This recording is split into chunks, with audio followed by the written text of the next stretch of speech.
رحمانعلی تویروف 2 هفته است که کاری راهسازان را نظارت میکند. این مرد 65 ساله در دهه دشت جومی ناحیه شمس‌الدین شاهین زندگی میکند. با توصیه فرزندان پول جمع آورده‌اش به حج را به راهسازی صرف میکند. خوش پسران بودن که ما دیم باره سیم باره حج نرویم، ما هم مبلغ در اینجا هم خطی همراهی زنم که حج مبلغ حج رفتگی میرفتگی ما در اینجا صرف کردیم. درازی راهی که او میسازد 12 کیلومتر است. این راه سالها تعمیر را ندیده است.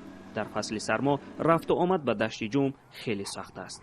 مردم جماعت دهات دشت جوم هنگام سفر به مرکز ناحیه شمس‌الدین شاهین و دیگر شهر و ناحیه‌ها با مشکلات زیاد روبرو می‌گردیدند. خوشبختانه امروز با تشبث یک تن ساکن جماعت دهات دشت جوم حاجی رحمانعلی و فرزندانش این مشکلات خلق برطرف شده ایستاده است.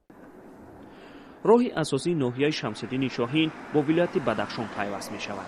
خبرنگاران هم در هر نشست از ولنگار بودن راه‌های این ناحیه سوال می‌کردند.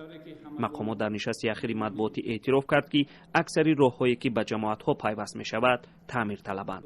رئیس ناحیه گفت که آنها تلاش دارند طریق گرانت‌ها راه‌ها را تعمیر و بازسازی کنند. مشکلات در راه توگرک سر چشمه بود تا حال هست.